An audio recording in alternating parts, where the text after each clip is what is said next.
Al comienzo de sus carreras y antes de que el modelo holográfico fuera siquiera un destello en sus pensamientos, ambos acumularon triunfos que habrían llevado a la mayoría de los investigadores a dormirse en los laureles el resto de sus vidas académicas. En la década de 1940, Pribram hizo un trabajo pionero sobre el sistema límbico, una zona del cerebro que tiene que ver con las emociones y la conducta.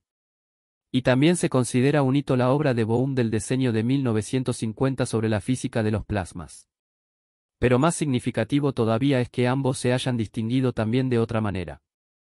Es una manera que rara vez pueden reclamar para sí los hombres y mujeres más brillantes, porque no se mide meramente por la inteligencia, ni por el talento siquiera. Se mide por el coraje, por la tremenda resolución que supone mantener las propias convicciones, incluso frente a una oposición sobrecogedora. Cuando estaba estudiando, Bohm hizo trabajos con Roberto Oppenheimer para obtener el doctorado.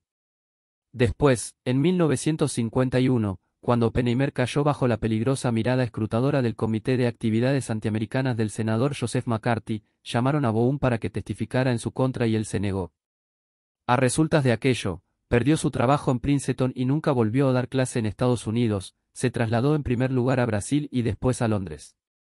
Al comienzo de su carrera, Pribram se enfrentó con una prueba de Temple parecida.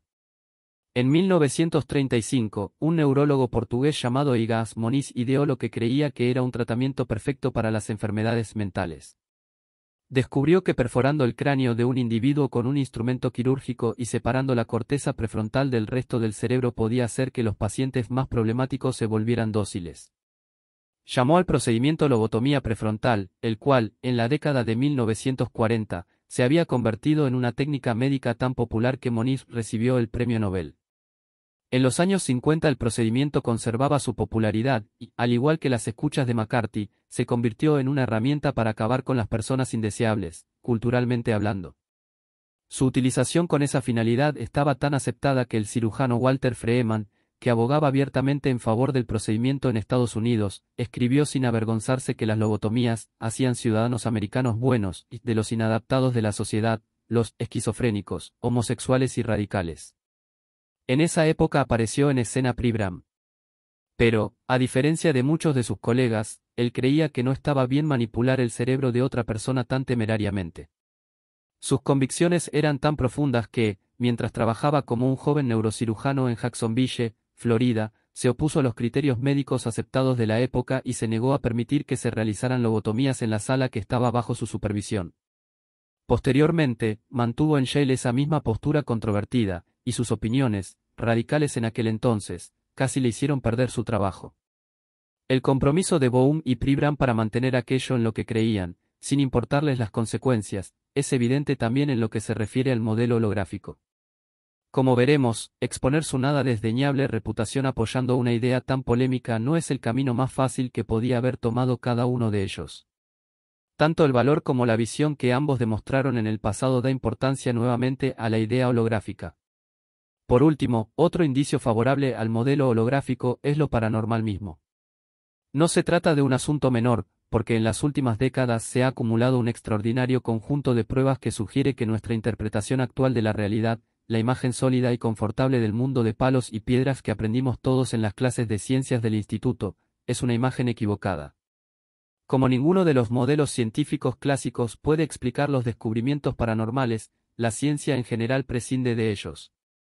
No obstante, el volumen de indicios acumulados ha llegado a un punto que hace que la situación sea insostenible. Por poner un solo ejemplo, en 1987 el físico Robert G. Shaham y la psicóloga clínica Brenda J. Dunn, ambos de la Universidad de Princeton, anunciaron que, tras una década de experimentación rigurosa en el Princeton Engineering and Anomaly Research Laboratory, habían acumulado datos inequívocos de que la mente puede interaccionar físicamente con la realidad física. Más en concreto, Shaham y Dunn averiguaron que los seres humanos son capaces de influir en el funcionamiento de cierta clase de máquinas simplemente con la concentración mental. Era un descubrimiento asombroso que no tenía explicación con arreglo a la imagen habitual de la realidad. Sin embargo, se puede explicar de acuerdo con la idea holográfica.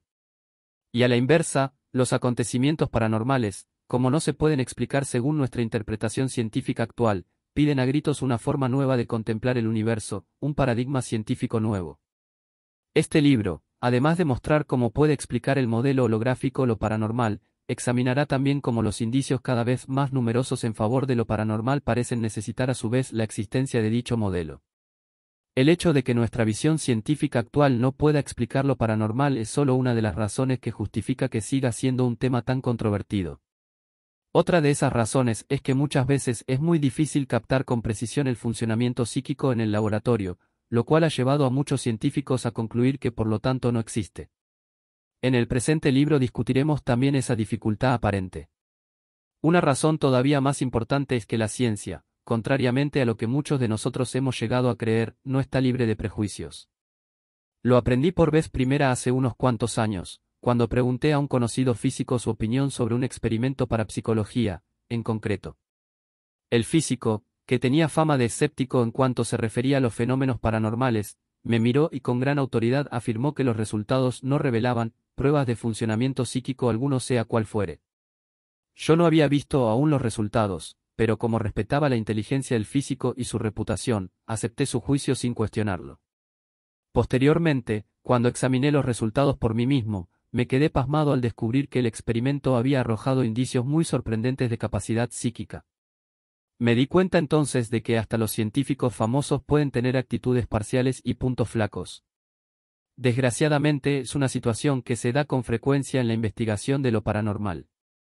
En un artículo reciente publicado en American Psychologist, el psicólogo de Yale Irving L. Child examinaba el tratamiento que la comunidad científica establecida había dado a una serie muy conocida de experimentos PES con el sueño, llevados a cabo en el Centro Médico Maimónides de Brooklyn, Nueva York.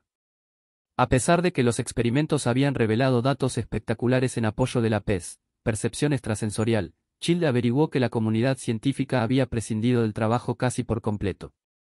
Y más penoso aún fue el descubrimiento de que el puñado de publicaciones científicas que se habían tomado la molestia de comentar los experimentos, había tergiversado la investigación tan gravemente que su importancia quedó completamente oscurecida. ¿Cómo es posible? Una razón es que la ciencia no es siempre tan objetiva como nos gustaría creer.